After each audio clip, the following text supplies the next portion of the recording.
Welcome back to another episode of Kicking It with Coach Red, where we bring you all the news, stories, takes, and opinions about your favorite teams from the Pacific Northwest, from the good to the bad to the Mariners. Your second place Mariners, baby.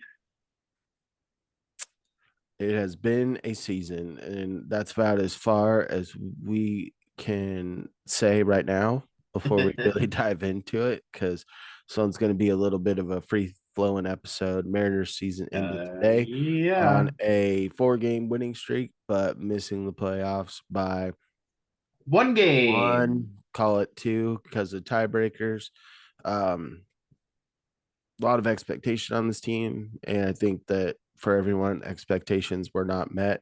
But before we dive into that, why don't we tell you a little bit about us? If you're looking for a guy that is going to spit as much knowledge as my unhealthy body will let me today, so you can tell I'm fighting a cold and I'm going to give you my best. If you're looking for a guy like that, you're looking for a guy like me, your boy Coach Red. You can find me on X at the real Coach Red, on Instagram at the real underscore Coach Red, TikTok at the real Coach Red. Also find the show over on YouTube. Search Kicking It with Coach Red. Like, subscribe, hit the bell notifications, and leave a comment or two. And if you're looking for a guy that I'm expecting some passionate takes throughout this episode, so don't let me down. If you're looking for someone like that, you're looking for Kane. Yep. I'm Kane. You can find me over on Twitter at Kane2406, TikTok, Kane0624. Also follow the show's socials over on Twitter and Instagram at Coach Red Pod. Pause. Do it, freaking do it. Let's just jump right into this. Huh? It Let me was a very disappointing season. Well, if you look, obviously, as a Mariners fan for so many years, you have to look at the bright spots every single year, Of even though you're course. massively disappointed. You have to look at the bright spots. And I think that was on full display in today's game. Logan Gilbert was a guy who you and I had talked about, floated out ideas of kind of being, if someone were to get traded, it'd be Logan Gilbert. I think that's completely off the table. He comes out, starts this game today, and pitches way longer than expected because he's got a perfect game going through 5 2/3. And as soon as he gave it up, they were like, all right. Dan Wilson had guys warming up in the 4th inning when he still had a perfecto going. Yeah. Like, he was gonna go as long as he could, but then you also looked at the offense was clicking a little bit in this. You look at, I'm not gonna necessarily, it's all with the change with Scott Service. I think that if Edgar Martinez would have came in a little bit earlier, I think that would have helped. But if you look at some of these additions, Jimmy Garcia was the one that really didn't work out, ended up getting injured. But had a JT couple Chargois had a pitched couple good outings, his first couple outings, and then proceeded to get lit up left and right. and was out for JT the rest of the year due Chargois. to injury. I Chargois, like I liked totally what solid. he. Yep, and Scott had that weird stretch where he didn't throw him for Yeah. like 2 weeks. He didn't throw him after we got him, and it's like, what are we doing? You know? But I think the real keys were Randy Arozarena. His numbers ticked up after he got here. Yes. Yes, there were some frustrating parts. And you say the same about Justin Turner, but down the stretch, those guys were big keys. And Last 3 weeks, Polanco has really pieced something together as well. Mitch Something Garver had a homer down the stretch as well when he was super getting awesome to that. see. Final homestand of the year, and he hits one out. Love to see that. Thanks for your time, Mitch. Don't know if you'll be back, but I mean, and then to kind of cap off the season, Cal Raleigh breaking the record for most home runs in first 4 seasons by a catcher, passing Mike Piazza today, homering all 3 games against the A's. Cal Raleigh mashes 32 on the year, 100 RBIs on the year. What's not to say, dude? Cal Raleigh has been that dude all year long for the Mariners. He's got that clutch gene. He is him. He is probably the most important person on this team when you look at the grand scheme of things, because he is the one. No, he is the one who controls that entire pitching staff. I understand. But as a versatility goes, Cal Raleigh is the most important person, right? he handles your entire rotation, and and he handles your bullpen. I think Cal Raleigh should be getting a big fat extension this He should offseason. be. He should But be. Julio down the stretch too, once Has he been finally got amazing. fully healthy, the dude was on fire, man. Because Like, what did he have?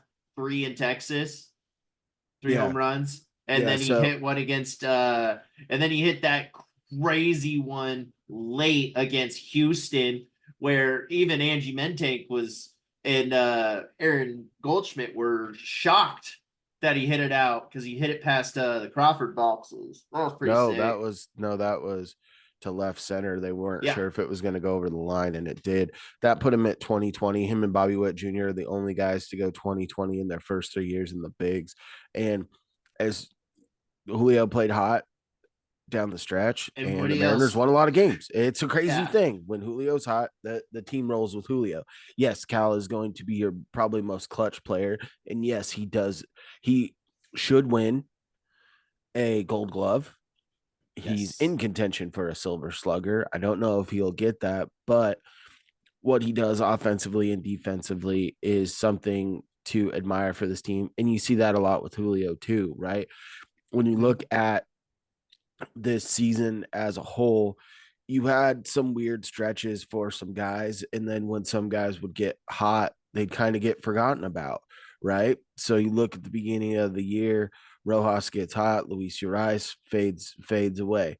Dylan Moore, pretty hot once JP goes down, then chills out. And then you've got Rivas that plays quite a bit because he gets hot. Then you get JP back, and Rivas barely sees the field through the rest of the stretch.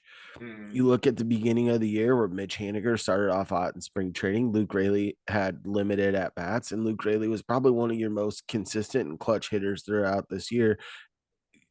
Exclamation pointed last night with a home run off Mason Miller, 109, In the bottom 109 of the off the ninth. bat off a 101 fastball down and in. Like, It ties the game up in the bottom of the ninth. It was absolutely bananas. I mean, Luke Raley is another anomaly on the year, right? and I Performed think that better than most expected. you didn't have those stretches where you had a bunch of guys combined that were hot at the same time. Yeah, It was always one guy, maybe two on the offensive side. And I think that when you really look at the totality of this team, there's a few things that you can say really led to the downfall. And having one of the worst batting averages and the most strikeouts in baseball is definitely one of them. But yes. the other thing is that you had a lot of key injuries to your bullpen. And I think that ended up hurting the Mariners more than anyone anticipated this year. You were expecting Brash and Santos combined on the year. I think they have 7 outings, Yep. all from Santos. Mm-hmm. When Bizardo, here's going to be a key stat to next year. If Bizardo matches his appearance total from this year of 21, the Mariners are not making the playoffs. That's going to be the thing. I can understand if they still like the stuff and he can kind of come up and just chew up some innings for you due to injury. But if Bizardo hits over 10 appearances for you next year, Mariners aren't making the playoffs. I can They tell you that right should. now. Not because he's the guy they go to outside of Josh Rojas. Uh, when they're either up a lot or down a lot. Josh So, Rojas played every position this year except for besides catcher. center field and catcher. You know, I do love me some Joshy Boy Rojas. Here's the Um, crazy thing. Do you want me to, before you jump into that? Josh sure. Rojas is a 2 WAR player this year. He very well should and could win the gold glove at third base, and he might be non tendered in free agency by the Yeah, Mariners because they might not give him an ARB offer and let him walk. How and I crazy is get that? I get that. I get that, but they also need a third baseman, dude. They need an everyday second baseman. They need an everyday third baseman because this carousel that we keep doing is not working, right? You had Gino there for what 2 3 years. Two You had him years. there. Great, right? We said good vibes only. Josh Rojas has been fantastic in the field, but he was also your hottest hitter to start the year, and just felt like he went to Antarctica, bro. Like he completely cooled off. He was hitting 350 at one point, and now he's hitting, I believe, under 220. Mhm. on the year. Not even 10 home runs on the year. And I get it. He's not a power guy. I understand that, but he's got that kind of nice little swing that you think he would get some pop on. Especially last year. He had that stretch where he hit like 7 in 2 weeks, it seemed like. Um, but Josh Rojas, I am okay with them letting walk. I think they have some plans to go into next year, especially if they do intend to make some moves in this offseason. I do still expect that their farm is very much in play to get a third baseman. And if you don't take Polanco's team option, also a second baseman. Or maybe you just move JP over and to third and let somebody go get a shortstop. I think JP probably profiles more as a longer term second baseman than a third baseman. I know that he does have that arm, um, and that transition could be played, but I don't think that, especially when you look at their minor leagues right now, that there is a shortstop or third baseman who's ready. Right? Not on their You've team. got you've got And that's Cole why they're Cole Young, who yep. I think could be a around the trade deadline call up next year, kind of midway through the If year. he's not I, dealt in the offseason. and I do think that Ryan Bliss makes this team out of camp. I think your big question marks are going to really, and third baseman, you've got Ben Williamson sitting in AA right now. I do think he needs some seasoning in AAA, but he was a Looked stud. phenomenal. Looked He, phenomenal all year. he's got his batting average is solid. His defense is gold glove caliber on all the And highlights that I've seen. and I just want to put it out there. I believe he was the player of the game in the Cactus League Championship. Yeah, he was four Uh for four with three ribbies. and he also performed a defensive masterclass in the game as well. So Yeah. you do have guys, it's just depending on how far out they are. That's why I'm also saying that our farm is in play for trade negotiations this offseason. I And I do mean, think that one spot where you really look at that could be a little hinge spot, right? Where what they decide to do there is going to tell you a lot about this off season. But after the game today, Cal Raleigh said he is going to do anything in his power to try and get Justin Turner to play one more year of baseball and come back at first base. Luke Raley, after the game, says if Justin Turner's on this team the whole year, we're 100% in the playoffs. So I agree. you've got Tyler Locklear in the wings. You know the power that he's got. I do love the professional approach that you get from Turner and how he grinds out at bats. But this was looked at as a swan song. So does he come back? If he He does, hinted that at it opens as up a well. lot of options for you to really explore third base. Let's talk about something that's been rattling around this week, and that's Alex Bregman. He's a pending free agent. If people have been saying, even that, and I think Depoto would say, if you're really looking for someone that fits this team, it's probably Alex Bregman. I think if you want to find a way to keep the fan base on your side, it's doing a smaller 1 year deal with Justin Turner and looking at anybody else in the world besides Alex Bregman to play third base for you. Yes, I'll I take agree. I do not want him on this team. I will take a Kyle Tucker. I will take a Jordan Alvarez. I will not take Carlos Correa, Alex Bregman, or George Springer. or Jose Will not. Altuve. Or Jose Altuve. Not any of those four. No, thank you. So the one thing when you really look at Bregman, he's not the highest walk guy. He doesn't strike out a lot, which give him that, but he is the epitome of, he's a lot like Cal Raleigh, right? Yeah. He's boomer bust guy. And he's had some arm issues this year. So it's not like he's getting any younger. I'm not really going to trust him in the future. I don't want, if we're doing a big money deal, I don't want it to go to Alex Bregman. If we're talking about outside free agents, it's one of the last guys. If I'm looking for a guy to go spend some money on, like, you're gonna have to free up some money and you're probably gonna have to do some uncomfortable things. I know Depoto said Plan Z is trading out of their starting rotation, but if you can somehow couple Luis Castillo and Mitch Garver to go somewhere to free up all that capital and you get one really good prospect back, I'm okay with Emerson Hancock being your fifth starter. I'm okay with Taylor Dollard. You've got Logan Evans, who I think that Dollard's coming off injury. Evans had a pretty phenomenal year. They Yes, he flirted with did. moving him to a reliever, but obviously going to stick at starter. You've got the switch pitcher that you drafted, who's longer a longer termed guy in the college game, so he could rise the ranks pretty quickly. Their second pick this year, Ryan Sloan.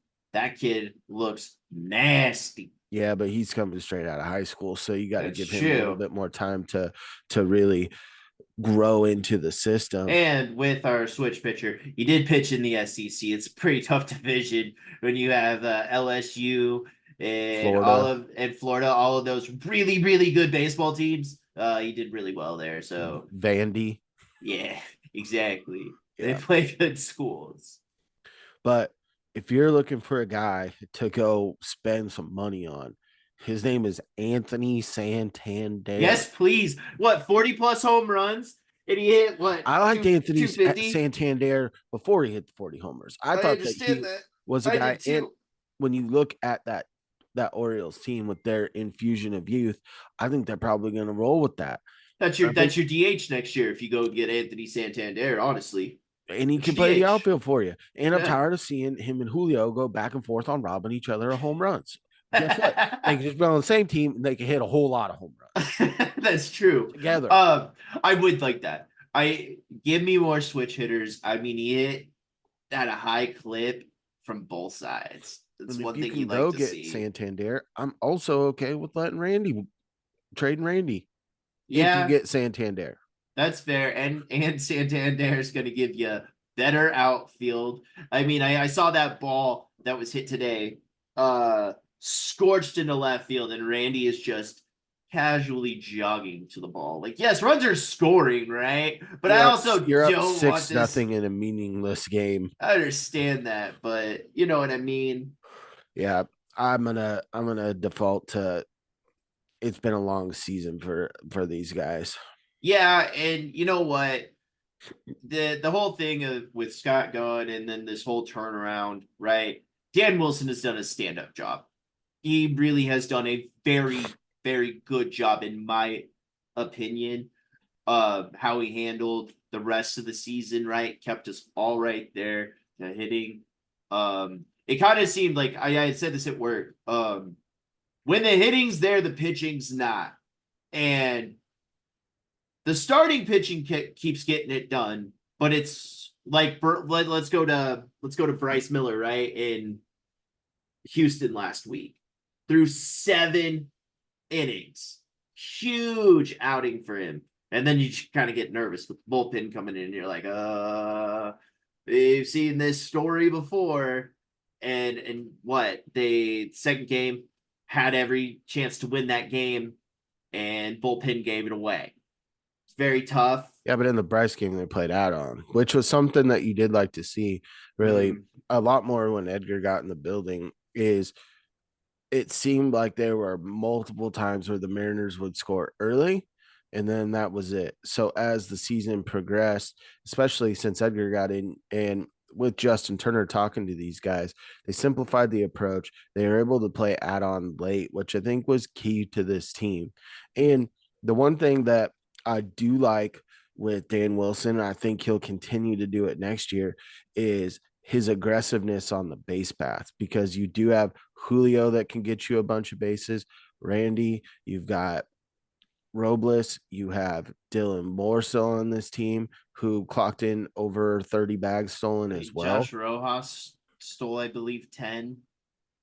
Yeah, I think JP can take a few more bags. Cal Raleigh might not get you five next year, but that's fine. Luke Rayleigh can go get you some bags. Like they have guys on this team where they could be a top five base stealing team in Mm, baseball. And I think that you really saw that ratchet up.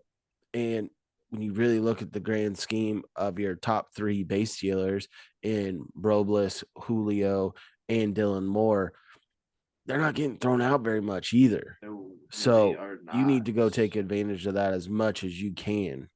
Right. And it's putting themselves in a better situation. I love when I see that Robles, I mean, and Robles was such a bright spot on this team all year He was long. one of And he had over 300. And did he play 100 games this year?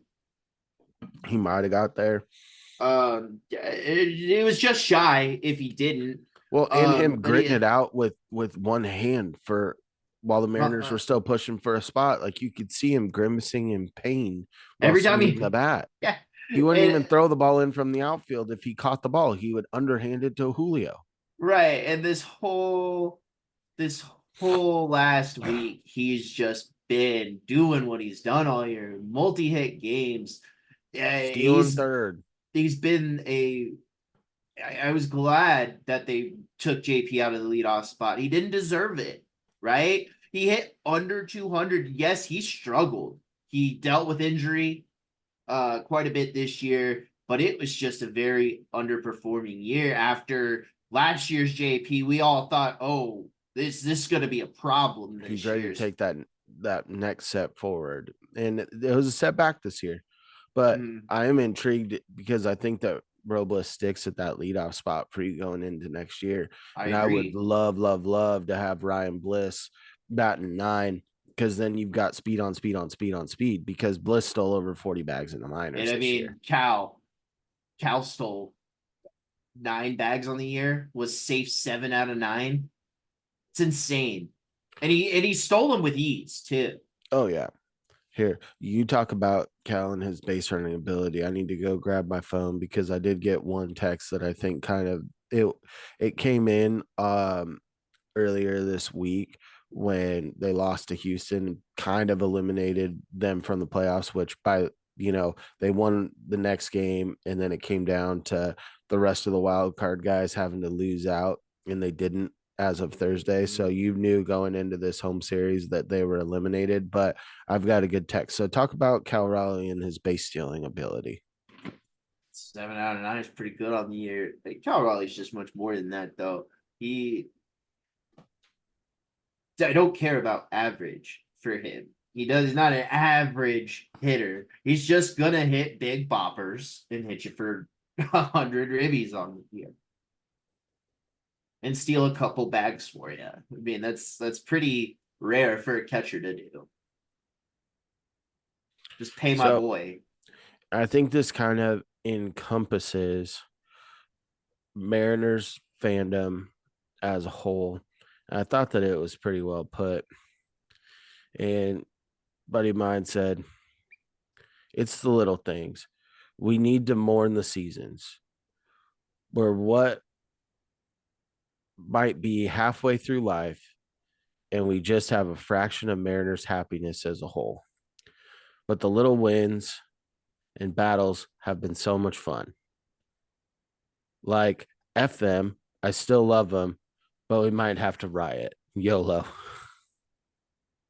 I mean, That's what clearly it is. there's clearly that like I saw something and it was Jerry Depoto's job is not to win a World Series. It's just to make the playoffs. And yes, grand big picture and all right. World Series, awesome. But Jerry's just focused on getting them to the playoffs, and that's about it, right? And the ownership group, as being a top 15 ballpark in all of baseball, especially with revenue, because you have such diehard fans that show out. I mean, their attendance for meaningless games. I thought Friday's game was way less than it looked like because the seats were empty. But, over 40,000 people in the stadium every single Well, day that's and tickets sold, not people that actually showed up.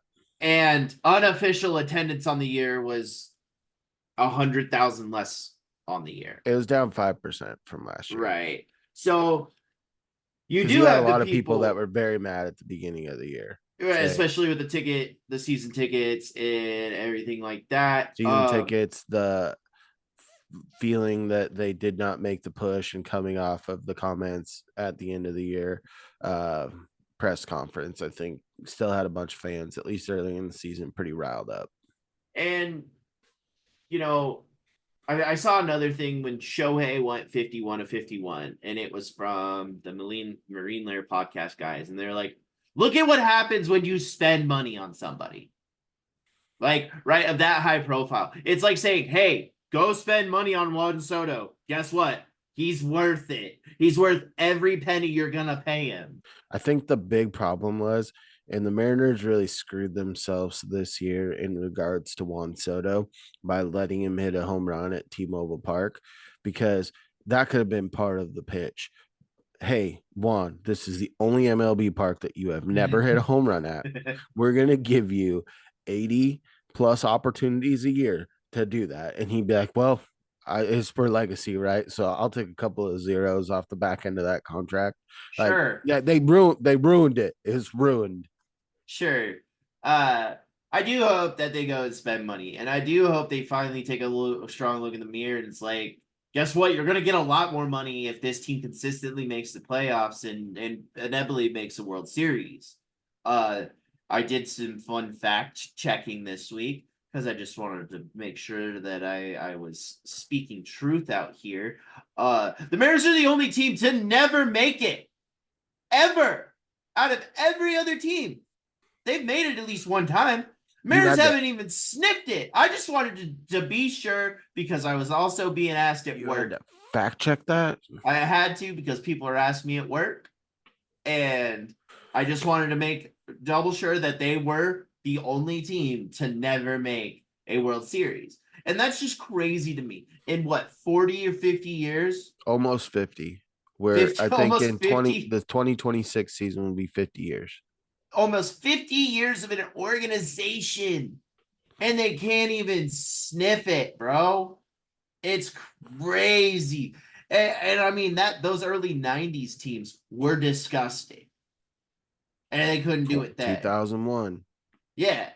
No, Um, I think when you look at this team as a whole, they're a nightmare for teams in the playoffs, especially if they can get a little bit more timely offense.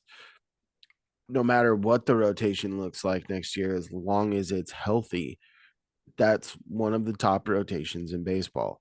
When you yes. look at the bullpen, when you have Gregory Santos fully healthy, when you have Matt Brash fully healthy, when you have Andres Munoz fully healthy. Most this year he was not fully healthy, No. and he was an absolute stud out there. And he Colin completely Snyder, changed my view on him this year because he didn't really mess up that much this year. and So then I you was got pretty guys happy like about it. Colin Snyder, who finished with, even with giving up a 3-run dinger last night, is still going to finish with a below 2 ERA out of the bullpen.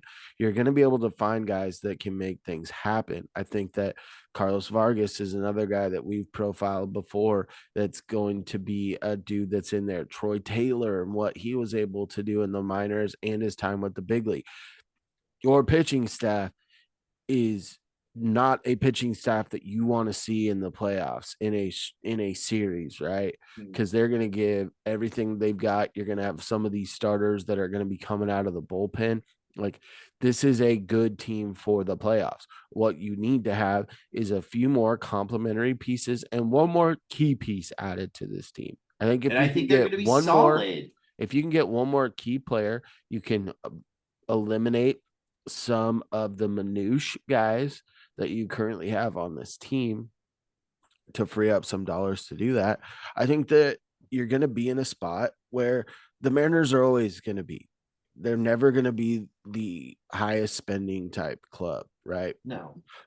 So you've got to do it creatively. And there's teams that have been able to do that. You look at what the A's have been able to do in their past when it was in the Moneyball era. You look at what the Rays have been able to do in their cash strapped financial burdens and what they've been able to do, be a team that's not only been in contention for the playoffs, they haven't ended up making the World Series, but they had one of the top records in the league and they're constantly trading off stars, right? And let's So not there's a way forget that to do they, it.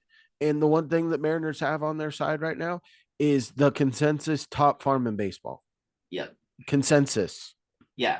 And I think that if you just open a couple of those top guys, I think some crazy things can get done because I do think that Harry Ford is a name that you'll see moved. I do think Cole Young is a name that you could see moved. I think Cole Emerson is your long term second base option. I think Cole Uh, Emerson profiles more as a third baseman for you. hey, he's your long term. second or third baseman then. I'd say third base. I would say if you're going long term second base, if you keep And him, it's probably Cole Young. well, right. But I also think that Cole Young and Harry Ford are probably your most attractive options, right? Considering they're your 1 and 2, you could maybe throw in a Luis Castillo. I can see a world where Luis Castillo, Mitch Garver, and Mitch Haniger are not on this team because you can get trade off. You gotta, I mean, especially Mitch Haniger, he's gonna be making 19 million next year.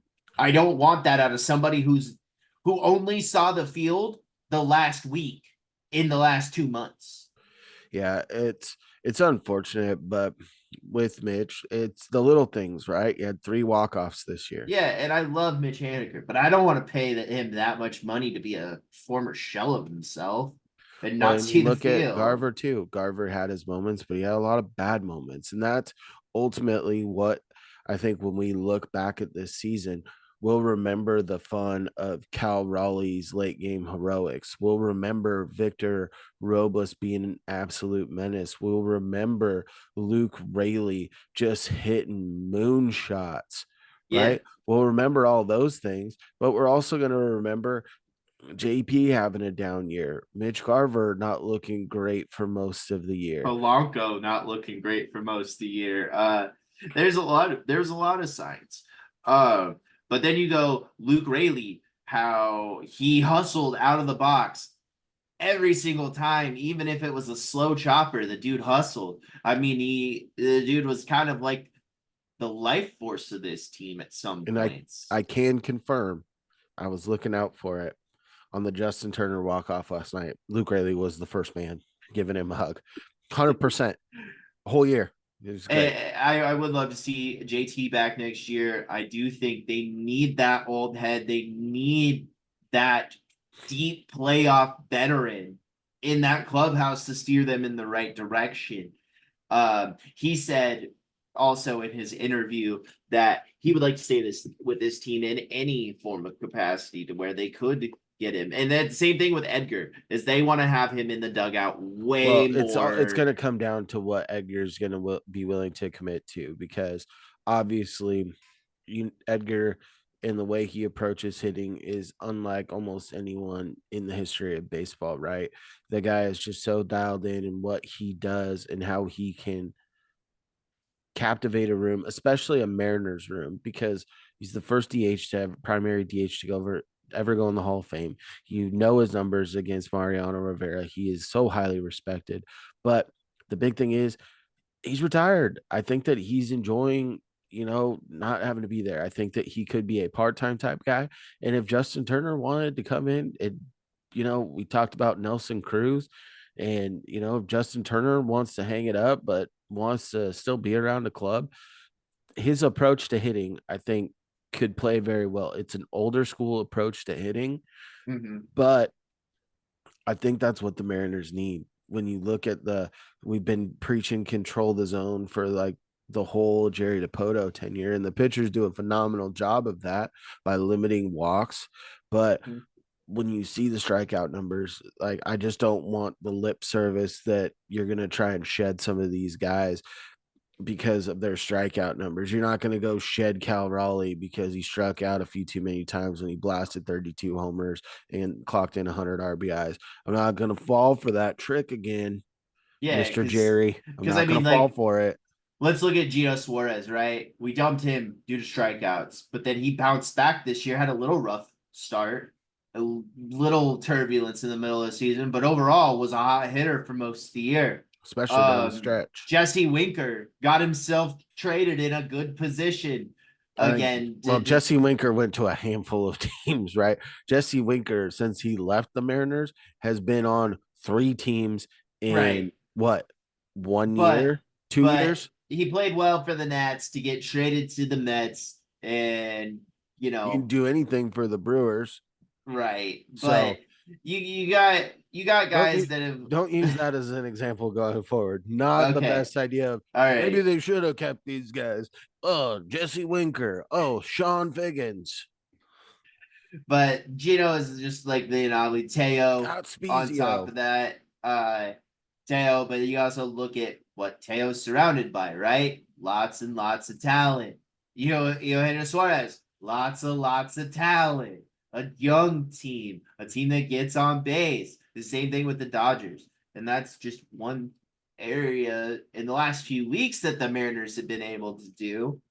But for a long stretch, they weren't able to get guys on base when their big boppers were coming up. And so that kind of hamstrung them for a long time. And as you said, lead the league in strikeouts, worst batting average. I'm shocked we got second place. Shocked. Well, you did have like a generational, like most quality starts. Logan Gilbert led the majors in inning pitch. Your starters ERA was tops in the bigs. Yeah. That's going to happen. But I think the key to this offseason is continuing to make this lineup longer, right? I think JP bounces back a little bit. But I think You'd if hope so. JP is your 6, 7, or 8 hitter, your lineup is pretty long. Polanco started putting it together and he was batting six for you. Like Mhm. when you have good hitters hitting six, you almost get delusioned that other teams can't have all of these really great hitters because when you play a good team, you're like looking up watching the Yankees at like their 7 hitter, or I'm like, how the hell is this guy batting seven? Like he would be batting four for us. Mhm. So Right. But that's because their lineup is so long and you can stretch it out. I I think mean, that's got to be a key to the Mariners is, you know, I'm fine with the prioritizing on strikeouts. base, getting on base more, but also making this lineup longer and having pieces that can come off the bench. I think that Dylan Moore is the quintessential perfect piece off the bench, can play multiple positions. If Yes. you bring back, if you bring back Justin Turner on a 1 year deal, you still have granted, I'm saying this assuming that Mitch Garver's not on the team, that still has DH spots open. It allows you to bring Luke Rayleigh, who is not going to hit against lefties, in a late game substitution, either first base or in the outfield. Like positional flexibility, switch hitters, and guys that are actually good at doing platoons, I'm okay with. We just can't pay those guys that are going to be flat platoons 8+ million a year. I agree. Uh, there's a couple things I want to see, and it's going to be an interesting off season. It's sad that it had to start today. Um, but we can just look forward to hopefully that this team can be the team we hope they are out the gate and just show up. I want Julio to show up day one. I mean, look at Bobby Witt this year. Showed up day one, and he's been one of the best players in Major League Baseball this year. And for a minute was in the MVP conversation with Judge, right? You and I had picked Julio to finish top three in MVP this year, and he did not.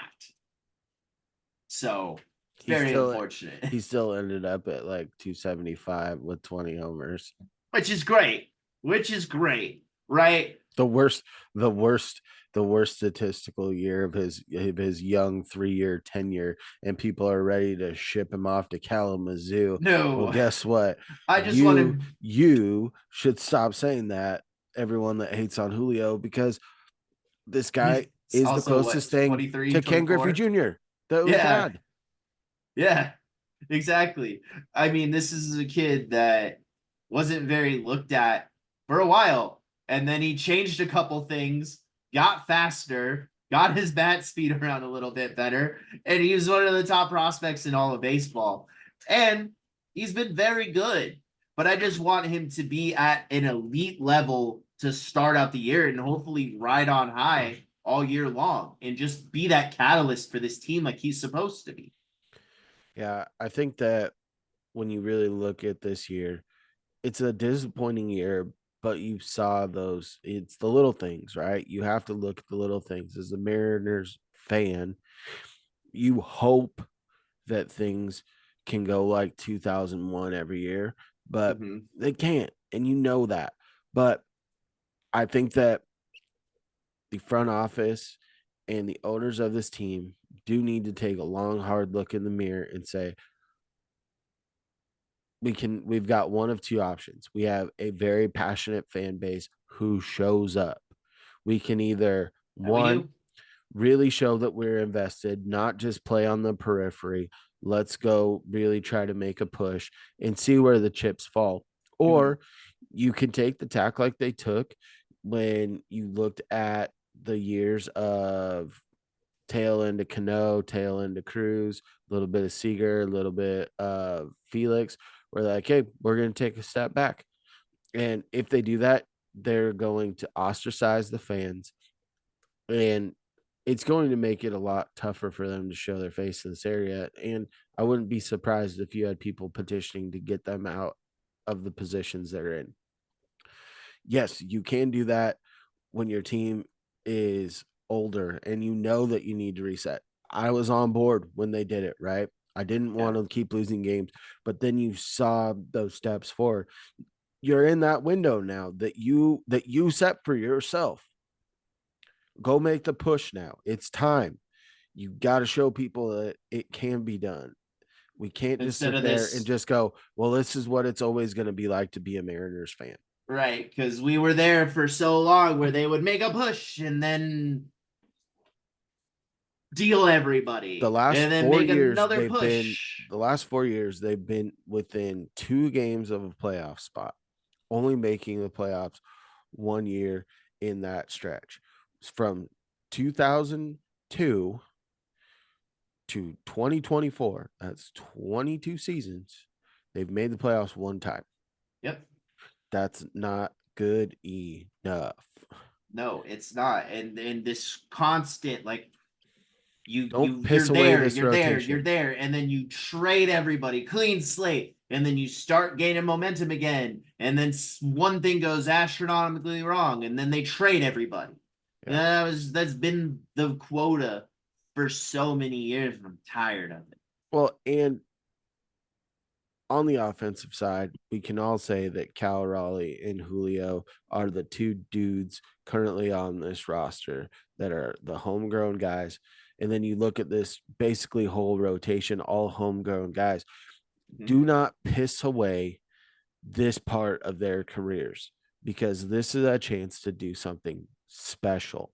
This is a chance to create a team that can compete Culture. consistently in the American League for probably the next 5 years. Yeah. It starts now.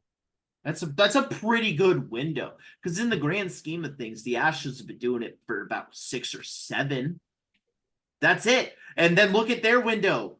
Probably after this year, their window shrinks significantly because they don't have anybody in their farm. They traded everybody away.